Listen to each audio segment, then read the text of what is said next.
ये कहानी है दो दोस्तों की और उनकी दोस्ती की शुरुआत हुई थी अभी कुछ दिन पहले हॉस्पिटल के कमरे से, जहां पर वो दोनों एडमिट थे।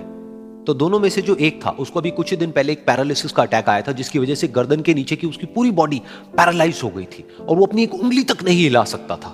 और पूरे दिन जो भी नर्स उसके पास में आती वो उसको एक ही बात कहता कि मुझे कोई ऐसा इंजेक्शन दे दो जिससे कि मैं मर जाऊं, अब मैं और जीना नहीं चाहता, ऐसी जिंदगी का मैं क्या करूं।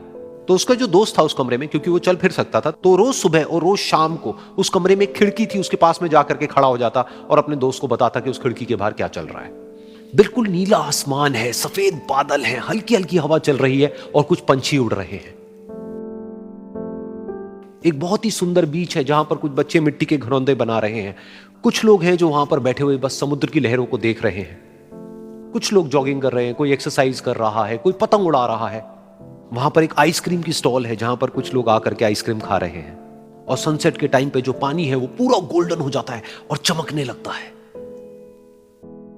तो शुरू में तो जब उसने वो सब बताना शुरू किया तो उसके दोस्त के ऊपर ज्यादा असर नहीं हुआ, लेकिन धीरे धीरे उसके अंदर जीने की चाह जागने लगी।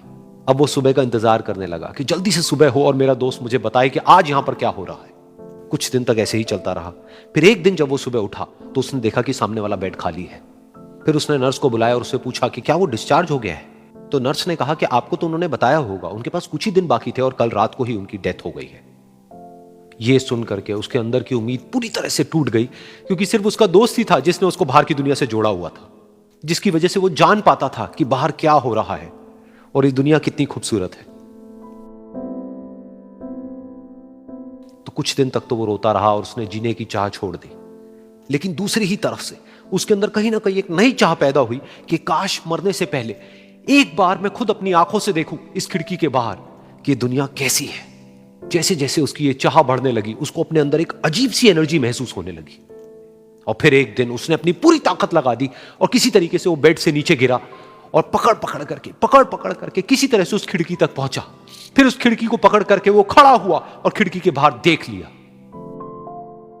लेकिन खिड़की के बाहर देखते ही वो गुस्से से भर गया। उसने जोर से नर्स को आवाज लगाई और जैसे ही नर्स आई उसने नर्स से पूछा, ये तुमने क्या किया, ये खिड़की के बाहर काली दीवार क्यों खड़ी कर दी। तो नर्स को समझ नहीं आया वो क्या बोल रहा है और वो बोली कि मुझे 5 साल हो गए हैं यहां पर, जब से मैं आई हूं तब से तो ये काली दीवार यहां पर है।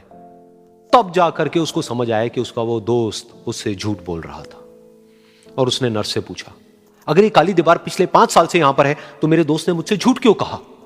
तो नर्स थोड़ा सा मुस्कुराई और बोली कि मैं ये तो नहीं जानती कि उन्होंने आपसे झूठ क्यों कहा, लेकिन मैं इतना जरूर जानती हूं कि जो भी कुछ उन्होंने आपसे कहा उसी वजह से आप अभी अपने पैरों पर खड़े हैं।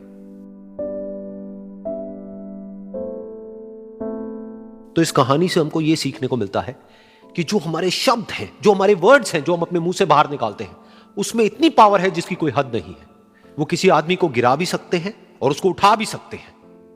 तो अब आपके ऊपर है कि आप अपनी इस पावर को यूज करते हो या मिस यूज करते हो।